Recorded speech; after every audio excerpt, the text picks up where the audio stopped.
Hey guys, welcome to another episode of VetFolio Voice. This episode features Dr. Schwanda Flowers of First Financial Bank, but we took this episode in a little different direction. Schwanda and I, along with her colleague Ashley Moore, have talked at length about different financial considerations when it comes to practice purchase and practice ownership, and we'll continue to bring you that great information. But for this episode, we decided to tap into our human side a little bit more. Many veterinary practices are busy these days, and this is true in the world of lending as well. But as much as we may love what we do and want to excel, we're also human beings with many different interests, priorities, hobbies, and more. We're human beings who need to rest and recharge at the end of the day, to connect with other people and our own friends and families, our own animals. Schwanda and I dove into some examples of why this is important, challenges we've faced, and strategies we've implemented in our own lives to help us separate from work, rest and recharge, and nurture both the professional and personal sides of ourselves. Recognizing that passion for ownership and personal relationships are the key to small business success, Dr. Schwanda Flowers uses her vast experience in ownership and business planning to support business owners in accomplishing their goal of ownership or expansion of their business. Dr. Flowers has been an innovative member of the community for the past 20 years. As a former independent pharmacy owner, she understands what it takes to be a successful owner and entrepreneur. Her expertise led her to academia, where she's been leading the way for the last 14 years, focusing on entrepreneurship, ownership, business planning, leadership, and personal development. At home, she and her husband enjoy traveling, playing golf, spending time on the water, or skiing in Colorado with their 5 children. All right, let's go ahead and get into it. I'm joined once again by Dr. Schwanda Flowers. We're going to talk about work-life balance. We're going to take a little bit of a left here from our normal financial talks, but we'll still incorporate a little bit of that into this and just talk about something that affects all of us, something that has increasingly shifted since the pandemic started. And I think we're all kind of finding our feet in this new world. So Schwanda, thank you for joining me and for talking about this with me. Yeah, absolutely. Thank you. It's nice to talk about something other than, finance every now and then, especially something as important as this. Absolutely. I think we both love what we do, but sometimes it's nice to talk about something else from time to time. Absolutely. So like I mentioned, this is to discuss work-life balance. And one term that I've heard to describe work-life balance is work-life integration, mainly because it's difficult, if not impossible, to have everything in your life in balance all the time. I mean, things are going to shift and you're going to have different priorities at different times in your life. So what's your take on that? Yeah, I totally agree. I think sometimes the term work-life balance might make us feel more stressed out rather than less, because some of us will struggle at different times in our life in finding that balance. So I know as professional working mom, also now sandwiched between, my children getting older and about some of them in college and graduating from college, and then my parents being, older and taking care of my mom. And so work-life balance or work-life integration looks different for us, I think, over the years and will change. It's certainly not a one size fits all, but it is something that we need to have, kind of in the forefront of how we manage all of the things every day. Absolutely. And I'm glad that you brought up kind of that shift, as life changes, because I'm in the opposite boat where my kids are really little and, I rely on my mom sometimes to come in and help me take care of them and get things done. So yeah, just shifting priorities throughout life. Yeah, things definitely change. And I think, one of the things as we talk about work-life balance, work-life integration, is that it does look different for everybody. I feel you, Cassie, because I have about probably 6 years that I'm not sure that I remember when my children were little. So I had 3 children, 4 and under, and those were some pretty tough years. You're pretty exhausted and you have to figure out how to still enjoy, what you do as a professional and then also spend the time that you need, with your little one. And for others, that might just be spending time with their partner, their spouse. It might be with parents. It might be with friends. It might be with your dog, so it's going to look different for everyone, but finding that balance is what's important, and not, holding yourself to the bar where you feel like your work-life integration has to match the others around you. And so I think that's really important. And it's taken me a long time to sort of learn that. But one of the things I've learned as I got older is that if you enjoy working, you should work. If you enjoy being at home, you should be at home. If you enjoy being outdoors, be outdoors more. But really it is about, what helps you and your own well-being. And you can't compare yourselves to others. Absolutely. Absolutely. Something that I have learned and continue to learn.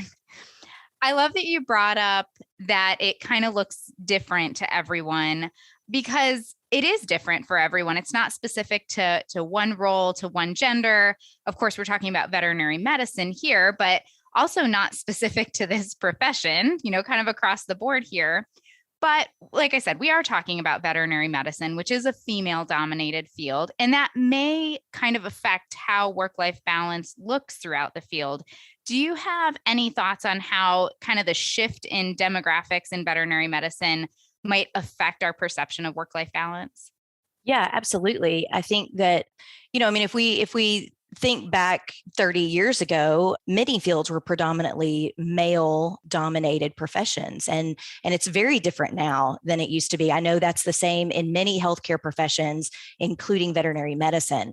And a couple of things that's done for those professions is it has changed the way that we work, and it's changed the hours that we want to work.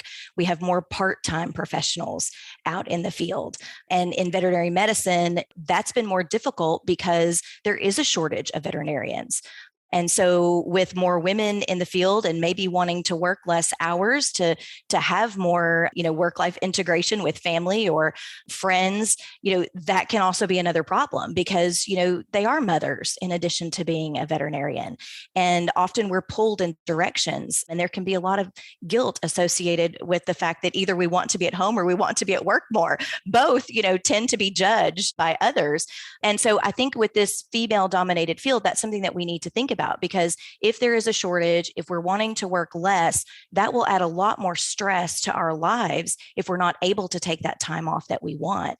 And we know that going through the pandemic and now coming out of the pandemic, veterinarians are busier than ever. People now have family pets that they didn't have before. It was a totally, I think, unexpected outcome of the pandemic. I mean, there's been lots of conversation in the last 2 years about, how that's affected the profession, but that's true. And what that's caused is an increased workload, increased stress for everybody involved. And so, especially for those female veterinarians who are trying to do it all and balance it all well. And just to clarify, I know you and I have talked about this before, but just to make sure everybody else knows that we understand, just because you are a working mother, which both of us are, doesn't make you, the people who aren't working mothers, the professionals who are going to work every day, not having kids doesn't necessarily make them automatically more available of, well, you don't have kids to get home to, so you can stay and work. That it's important to, have equal opportunity for work-life balance here. That's exactly right. Those of us that are working moms, when we leave work, we may be choosing to spend that time with our children. Those working females who don't have children at home want to get home to their spouses, their partners, their life partners, their friends. They need just as much time off for their own mental health as we do. It's just how we choose to spend that time away may be different. It doesn't change the fact that we all need that time so that we can sort of decompress. We can fill our buckets back up. We talk about when we are at work all day, we can become exhausted and we're on stage or we're with people or, especially, as a veterinarian, if there are difficult cases that day or difficult pet parents that you're dealing with that day, all of those things will add stress, to what you're doing. And regardless of what you're choosing to do in your off time, you need that downtime. You need that time to be off. I know my colleague Ashley is not with us today. She's been on several podcasts with us. She would say that that's to go to the gym. She is a mother also and has a young baby, but her gym time is very important to her, even when we travel. that would not be fun for me. And that's not my downtime. So I would choose something different.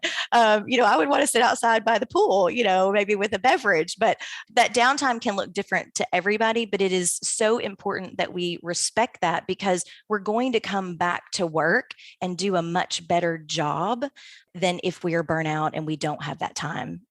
Absolutely. And then, incorporate technology and the influence that technology has. And it can be really hard to get away from the office and really feel that line between work life and home life, and be able to kind of turn it off when we're so available via these little computers that we carry in our pockets. And kind of all the more reason why making sure to take that time to make that distinction between working and being home is so important to, like you said, filling your bucket back up. Yeah. It's really important that we do set boundaries. So, set boundaries with our devices, look at your screen time. I think that that's something that I would do with my children, to say, oh, what was your screen time this week? Basically so I could judge them, and tell them they've been on their phone too long. But I started doing it for myself as well. And it's quite eye-opening that, we're on our devices a lot more than we probably would guess. And that's important. And there have been moments, I laugh because those of you with small children that might be listening to this, every season of life is different. And you think, oh, it's going to be easier when they get older. I will tell you, when all three of my children had cell phones and they all started texting me at one time while you're at work and trying to do things, I would be like, I'm completely overstimulated. You have your laptop, your phone. Yeah. I mean, everything's going off. And so it's important to set boundaries. It's important to turn the devices off and take a moment for, reflection, meditation, whatever that is for you to do to sort of kind of reset your clock a little bit. But, I think that, one of the things that coming out of COVID that we hope that employers can see is that it's really important to be flexible with our schedules. And so I think that that's something else to think about too. But certainly devices and social media can cause work-life integration to be a little more difficult. Keeping up with the Joneses. Yeah. Everybody listening, we've read all of the articles and we've seen all the things about, not everything you see on social media is real. However, you can't help but think, oh my gosh, I haven't had on makeup in 3 days. And, I need to wash my hair, but dry shampoo is going to do again today. And I mean, all of those things, and we all feel them. But when we sometimes look at the images out there, it's not real, but yet we tend to hold ourselves to that bar. And it's something that we need to probably take a moment and step back and rethink that. And again, it looks different for everyone. And so I had some really good advice, and, I'm a little bit older now, and I have my oldest son graduated from college. I have a couple more in college and a couple more in high school. But one of the best pieces of advice that I got years ago from a great mentor of mine, she said, get a cleaning lady. And I say that, get a cleaning lady sort of in quotations, because that may not be what everybody needs. So she asked me, she said, okay, what, when you go home, what is the biggest stressor?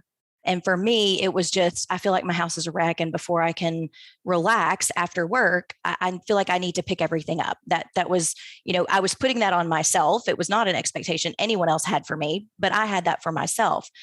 And so I got one. And those are my favorite days of the week. When I have the cleaning lady day is like the best day ever. But it may be a yard guy. It may be a meal prep service. You asked my husband, it would be a laundry service, because he will cook dinner every night. But if I put a basket of laundry in front of him, he's going to run out the door. So, so whatever that is for you, figure out, what one thing would sort of ease the stress of your daily routine, what would make your life better, and treat yourself to that whenever possible. Absolutely. I think my cleaning lady was Instacart grocery pickup. Like, I live way out in the woods, so there's no delivery or anything like that. But pickup is right across the street from my kids' school. And when I realized, so this was I got COVID back in February of 21. And fortunately, I wasn't sick. Thank goodness. Thank goodness. Yes. But I couldn't go anywhere, couldn't go to the grocery store. So I started doing grocery pickup. And when I realized I could do all my grocery shopping in 30 minutes and then somebody else could go walk the aisles, I was like, it just opened up all this time in my schedule. And I think it really did contribute to my work-life integration, my work-life balance, where I went, okay, I can take this, 1.5, 2 hours, whatever it would take me to do all the grocery shopping and condense that down to a fraction of the time. And my stress level went way down. Right, exactly. And again, it's one of those things that you really do need to tailor to, what best suits you, because some people love to work in their garden, right? Or, in the flower beds or mow their yard. And that is a huge, that's sort of a relaxation exercise for them. For other people, it's a huge chore that adds stress to your life. And so whatever that is, take a moment to just reflect and think about, okay, what would really, what stresses me out? What do I not enjoy? And then, is there a way that I can sort of bring that into my life and ease that stress, because you'll be able to enjoy your time away from work even more. Absolutely. Well, Schwanda, in typical Cassi and Schwanda fashion, we've gone completely away from the questions that we were talking about here, which has been a lot of fun. And I think there's been a lot of good points that have come out of that. But kind of working my way back to some of the questions that we wanted to make sure and touch on, let's talk about ownership for a minute. We promised we'd come back to some of the financial stuff. The concern for losing work-life balance may kind of affect somebody's decision to pursue ownership because they perceive the increase in responsibility that comes with ownership may decrease their available time. Do you think that's accurate? How does ownership affect work-life balance? Yeah. So I was a small business owner. And so in my experience, what I think is that it is what we make it. And it can certainly improve our work-life balance because we're in complete control. And, I think that it's easy sometimes to hear practice owners talk about the negative things, and it is very hard work. Don't get me wrong. However, there are a lot of perks and a lot of benefits. And one of those is you do get to control it. You control how you practice. You control the staff that you have. You control the hours that you're open. Having that control actually eliminates some of the stress and allows you to have better work-life integration. You do have to have boundaries, though.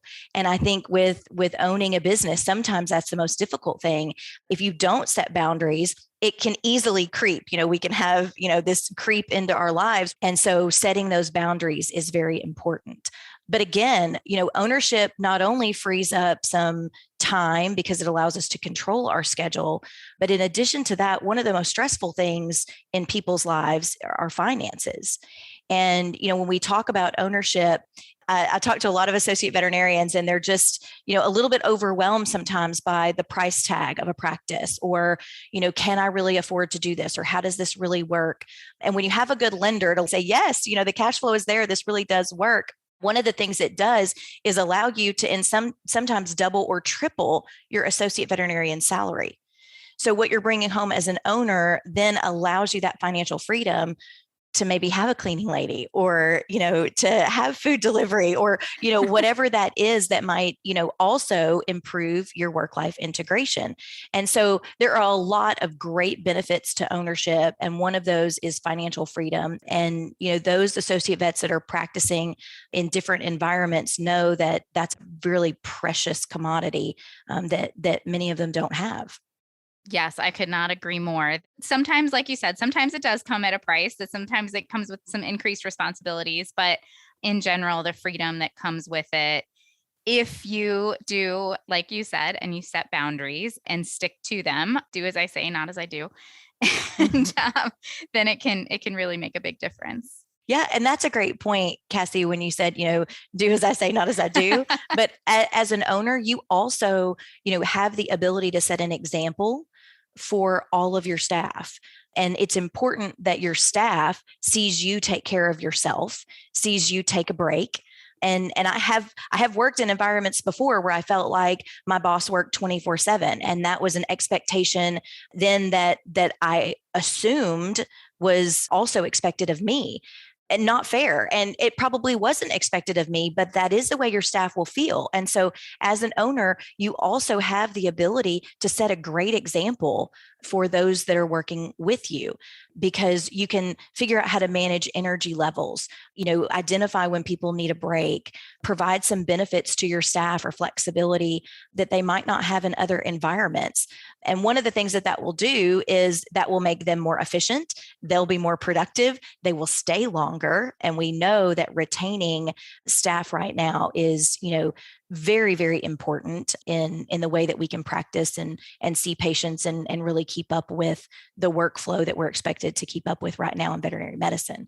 And so those are huge benefits to ownership. Sure. And I like what you said there, that setting boundaries for yourself can make a better work environment for everybody. I mean, if you can't make yourself take a break for yourself because you just feel like you have to get the next thing done, then do it for your staff, do it for the other people in your life, whatever your motivation is, just make sure and set those boundaries and take those breaks and refill your bucket. That's right. That's absolutely right. Let's touch on another thing that is important in the veterinary field. It's, like I said, something I want to touch on, maybe not spend a whole lot of time on, but at least make sure we address as a reality of the profession, and that's mental health. We know this is an issue in veterinary medicine. So how do you view the relationship between work-life balance and mental health? Yeah, I think it really is sometimes the elephant in the room, and we don't need to ignore the fact that there are certainly concerns in the industry with mental health, and we want to pay extra close attention to that because people and being healthy mentally and physically is always more important than work. And so we need to take care of ourselves first and foremost. And so as far as mental health goes, if you don't have a good work-life integration and you are experiencing burnout and frustrated and, your mental health is going to decline, you are putting yourself at risk. And whether that be, depression, anger, substance abuse, all of those things are real issues when we look at industries, including veterinary medicine, where there is a lot of burnout. And so there's financial stress. We just touched on that before. Financial stress has a lot to do with this as well. And so taking time to take care of yourself first and foremost is really important at maintaining some good mental health, setting a good example. Seeking help. It is one of the things that I think sometimes women are not great at seeking help.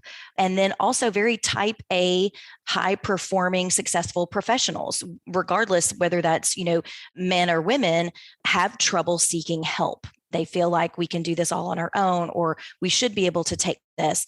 You have to stop and think, is my work-life integration not allowing me to take the time that I need for self-care, for my mental well-being, to seek help if I need it, to rest, recuperate, increase my energy levels, whatever that is. So I think that that's really important. It definitely plays a huge role in mental health.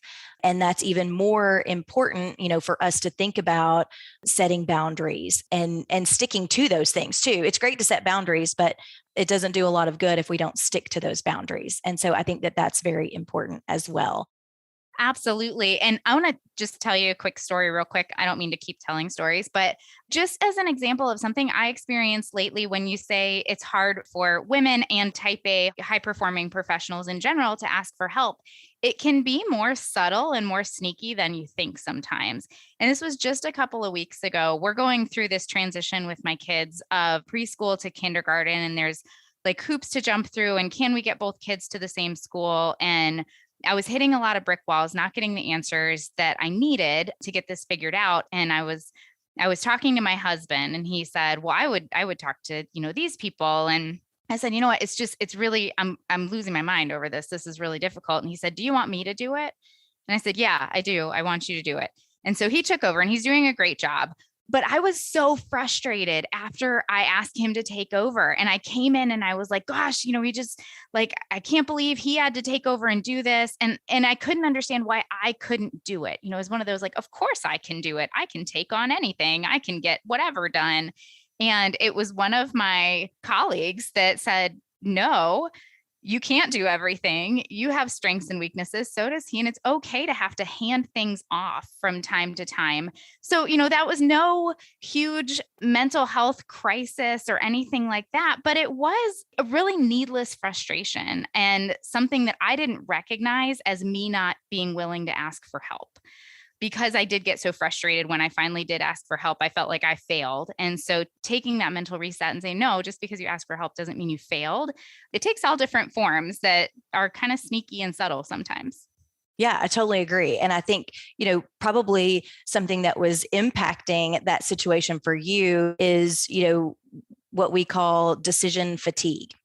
And, especially in veterinary medicine, veterinarians, you guys are making decisions constantly all day long, and very important decisions about the animals that you're treating. And so once you've made so many decisions, there's only so many decisions you can make in a day, and you seriously can have decision fatigue.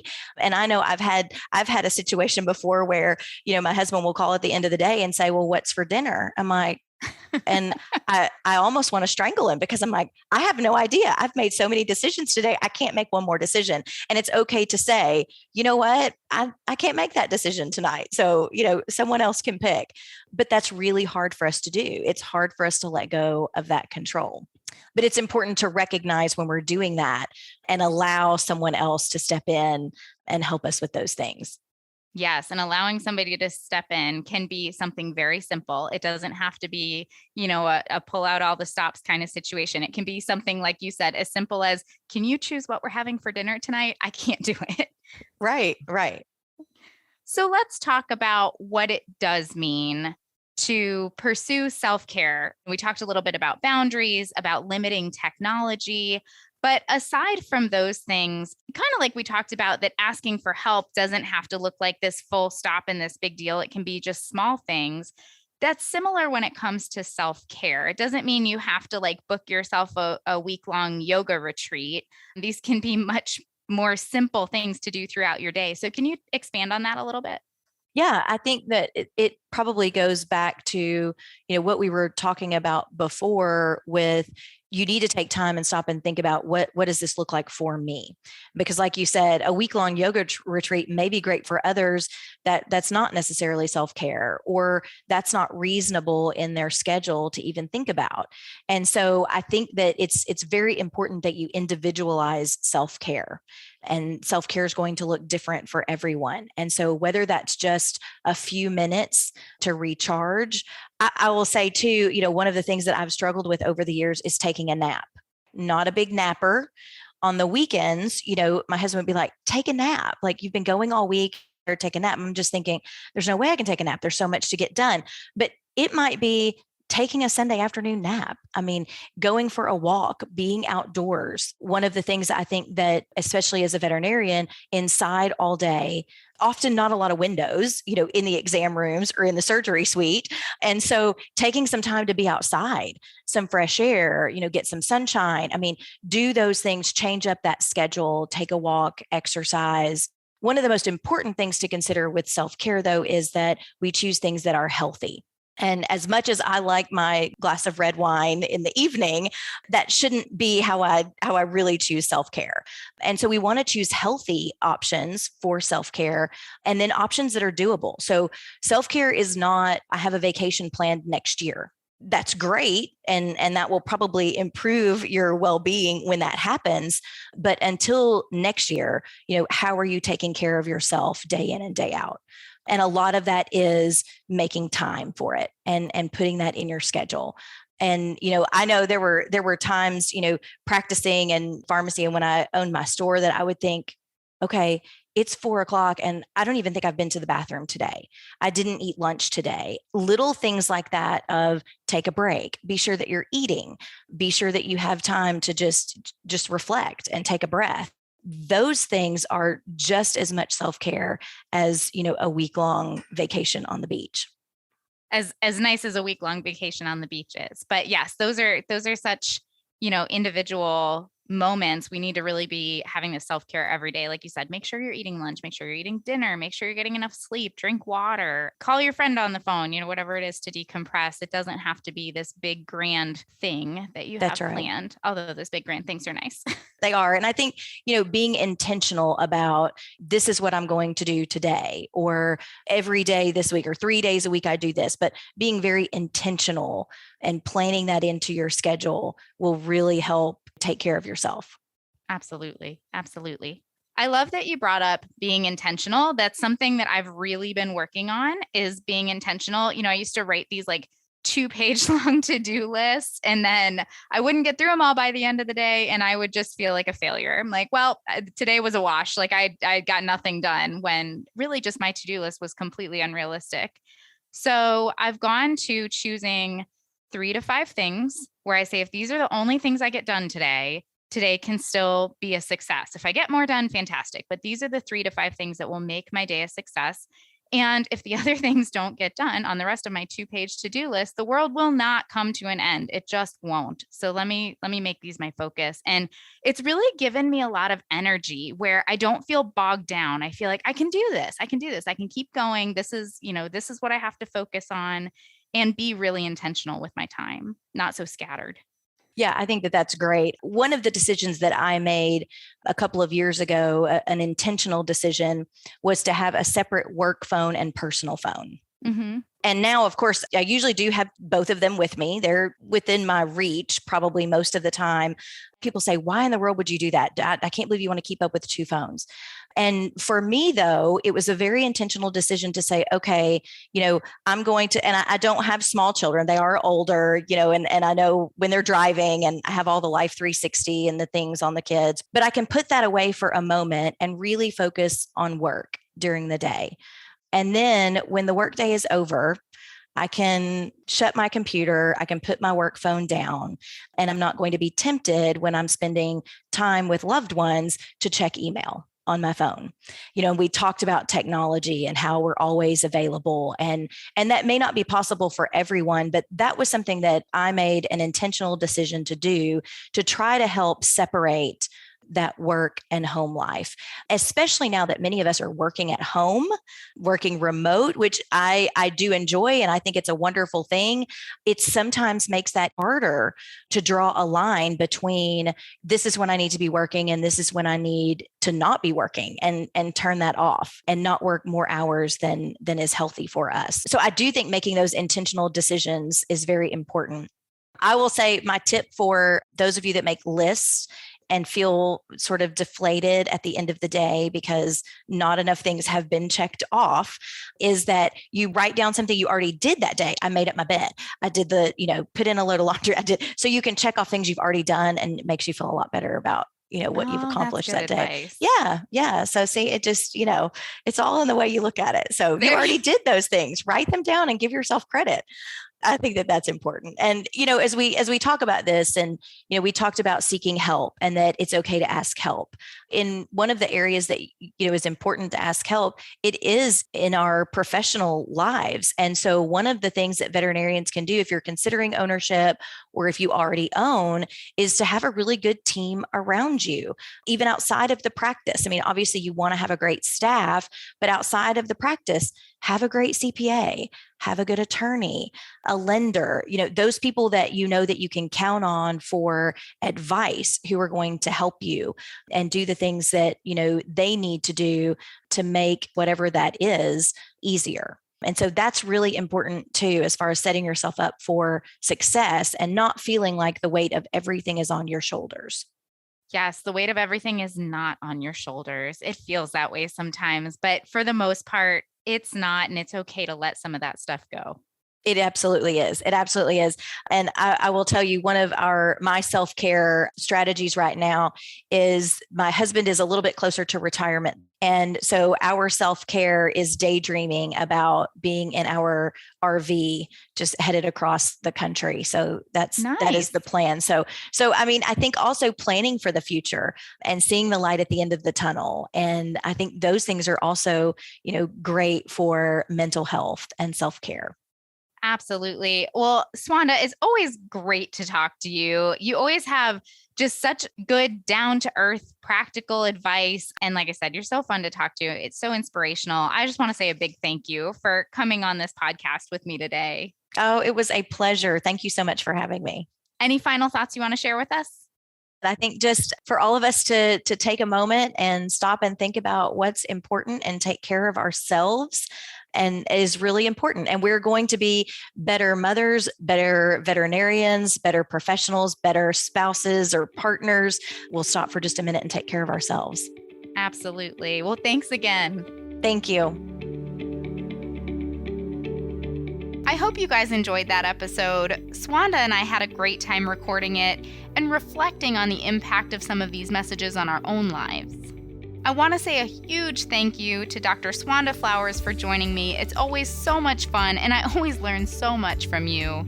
Also, a big thank you to First Financial Bank for sponsoring this episode. For more episodes like this, click on the Education tab on the VetFolio website. As always, we'd love to hear your input on this talk, as well as ideas for topics you'd like to hear from us in the future. Feel free to reach out to me at dvm@vetfolio.com. You can also visit my Facebook page at Dr. Cassi DVM, and you can find me on LinkedIn. And remember, if one animal is better off because of you today, it's a great day. This podcast includes examples and does not guarantee identical outcomes. First Financial Bank does not guarantee loan approval, rates, or terms. Each situation must be evaluated separately. Member FDIC.